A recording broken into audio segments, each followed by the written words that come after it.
to another really quick crafty video. So recently I've been making a few samples for Jamie Rogers Crafts, and it's been making 2 to 3 cards with an old kind of die that they're promoting in their Die of the Week range. And I thought, while I've still got my samples here, why don't I do a quick video for you just showing you 3 simple ways to use one die. So this die in particular is the Stitch Starburst die from Sue Wilson's background collection of dies, and it's just one die, but it's a really large die which you might think you can't use on small cards, but you definitely can use it on your small cards. It's really easy to use it in a smaller capacity, chop into it, make your own kind of designs from this as well. You can easily snip this into wedges going between the stitch lines on here. You can use the fall away pieces, you can use half of it, you can snip along the diagonals as well, cut it into quarters. You can do all sorts with this die, so I thought I would just show you a few simple ideas. So this one, I should bring this in as well. Originally I had taken a die cut and I'd put it onto a piece of my favourite sort of size of card, and I'd put it down and I had stenciled onto the card, and that was this piece, but in the end I did decide to die cut it, and then I wasn't quite sure that I liked the final result. But in creating this background I ended up with a gorgeous orangey yellow inked die cut, so I then decided to just use that one on this card. I felt like it went better with the sort of striking aeroplane on that I wanted to use on this. So basically this is just the die cut from white card, inked with, I think it was probably mustard seed and carved pumpkin distress inks, and then I've just taken a portion of the die. So obviously the die is backwards, but it's roughly that kind of portion of this die, so I've used more of the upper corner so that the central section isn't in the centre of my card, it's more shifted down towards the bottom left of the card so that the aeroplane had enough room to kind of move around. But basically that's what I've used from this die to create the beautiful, really simple starburst background. Then I've used some of Jamie's deckled and stitched matte and layers dies and cut one from vellum, and then I've used his old-fashioned gorgeous aeroplane, cut it from black card, and then used his yellowy gold bullion gilding wax over the top of it to pick out all of those details. And if you've not tried his gilding waxes before, they're different to, like, say for example your Nouveau Mousse or your Cosmic Shimmer gilding polishes. They're not as soft, so they kind of need the warmth of your finger to sort of get them going, and then because they are a solider kind of wax, because they are actually more of a real wax, I find that they're brilliant for these kind of debossing dies because you don't get too much wax on there. It's just a little bit to pick out all of those debossing kind of details that are in the die. They work really nicely. So if you've not tried the Jamie Rogers Craft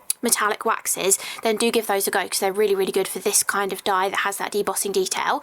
And then this actually said, it had a little bit more wording before the words 1 in a million, but it wouldn't fit on the card properly. I think it said you are truly 1 in a million, so I just snipped off the top of it so it just says 1 in a million as the sentiment on this one. And then I finished off with some of his small 3mm gold gems, which were brilliant when I was doing lots of samples with the Dies to Dot collection from Creative Expressions, and I'll actually show you one of those dies later on as well. So this is the first card, just simply ink blending your die cut, plus you can also use it as a stencil and get a second background out of it as well.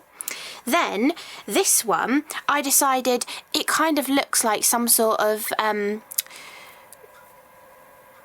don't know, ice fracture pattern coming out from the middle of the card, so I thought I would do it as a Christmas card, and I decided to do this one a little bit differently. So I cut the panel from a light blue cardstock, then I snipped into it. As what I was saying before, you can just follow next to the stitching lines and snip into the die cut and just snip out some extra wedges in sort of larger places. So these smaller ones are cut into the die already, but I just snipped up a few larger places just randomly into that blue card piece, and then I took the die and embossed it into my card. So I think I have shown this on one of my Tonic tutorials with like a kit or something, where instead of embossing the die with your rubber mat that comes with your machine, you emboss it with a sheet or two of grey board or a sheet of grey board and cereal wax card, depending on the pressure that you need, just to give a lighter impression in your cardstock, so it's not too deeply pushed into the card. It's just a subtle impression in there, and it works really nicely on this card because where I've cut away those extra wedges, you can now see the debossed pattern behind, so it works really nicely and gives like a two-tone sort of effect. And then I've added the top one on with some 3D foam to give it a little bit of height. I've also used some of Jamie's 6 and 3mm silver gemstones as well, and then the central section, I've used a wordie as a sentiment, but the central section is a dies to dot die, and it is actually smaller. So this is a snowflake die, and I was going to use it in its entirety, but I decided to try out the brand new Dotty Stuff product that I hadn't tried before. You want to kind of, I've got the full bottle here of the Dotty Stuff, but you want to kind of decant it into the smaller woodware bottles, so I've just written Dotty Stuff on this one so that you can get a finer application, and then you can dot it all over your snowflake where the gems are supposed to go. So instead of having to stick on individual gems, you're just using it as dots. And then the great thing about the Dotty Stuff is it's a dimensional adhesive, so it dries and self-levels into a dome like a Nuvo Drop does, but it's sticky, so you can use your glitters, your gilding flakes, or what I was trying on this one was using my foils. However, I stuck my piece of foil over the entire snowflake and it didn't want to, it did it perfectly in the middle, but the outside edge ones, it sort of stuck to them a bit more, and then the blobs were sort of pulling off like blobs of blue tack. It didn't look very good at all. So I wanted to rescue it, and the middle section looked pretty good. So I just brought in my little recoil snips and then snipped parts of the snowflake off, so it's now a slightly smaller snowflake. The larger snowflake would have looked brilliant as well, but because I messed it up and I didn't want to have to then wait again for the Dotty Stuff to dry before I could put foil or gilding flakes on it, I decided just to rescue it. But you can use it with your foils. So did I keep the, yes, this was my foil that I had done the snowflake with. You can see it's actually was a larger circle with the outside portions of the snowflake, but you can use your foil, but I would say do it in little sections, because I put this all down at once, pressed it on nice and firmly, and then all of the edge ones decided to the blob of glue wanted to just stick to the foil and pull off and like rip the card.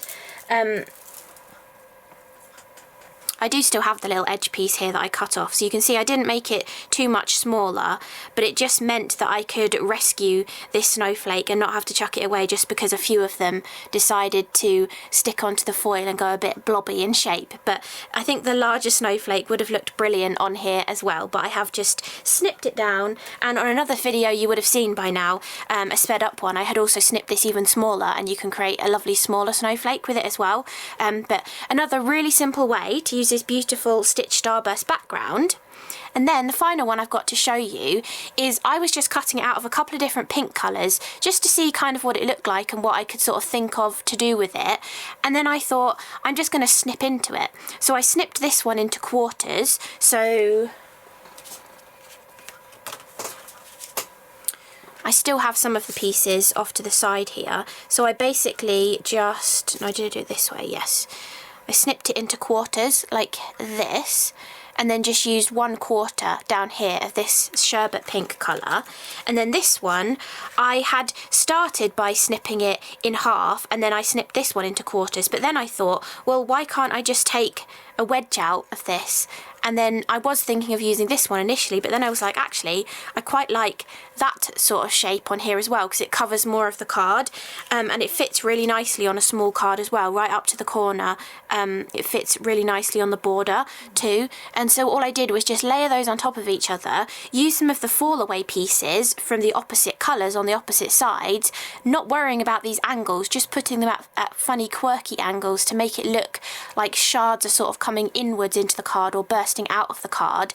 And then I just finished it off with one of Jamie's gorgeous butterfly dies. I think this is his first ever Jamie Rogers Crafts die set. I think it's called Elegant Butterflies. I love this one. And I've done the old peel-off technique that I'd seen Dawn Bibby do donkeys years ago when she used to be on QVC. You would take 3 butterfly peel-offs, fold them all in half, stick them back to back, and then the final 2 would stick onto your card. And you can do it with die cuts as well. You just fold them down the middle with a scoreboard, and then you get this lovely dimensional butterfly that's not just held in by a tiny bit of glue on its body, it's actually completely stuck down on 2 of the wings, but you've still got all of the dimension of the butterfly as well. And then this was another one of Jamie's sentiments. It was a much longer sentiment, but the word birthday was going to fit just perfectly in that little gap that was down there, so I just decided to snip that off and use that on this card. So I hope you've enjoyed this really quick video just showing you 3 really quick and easy ways that you can just use this one die. Whether it is this die, which is the Stitch Starburst background collection die from Sue Wilson and Creative Expressions, or any other kind of background die you may have, just look at it in a few different ways, cut into it, use it as a stencil, snip it into weird geometrical shapes, even just die cut it as well. If you've taken this and then just die cut a circle into it, or different squares or rectangles into it, it's going to give you a completely different look for your background die. So hopefully that's given you a little bit of inspiration of how you might want to use this die or another background die in your stash. So thank you so much for watching, and I'll see you again in the next video. Bye!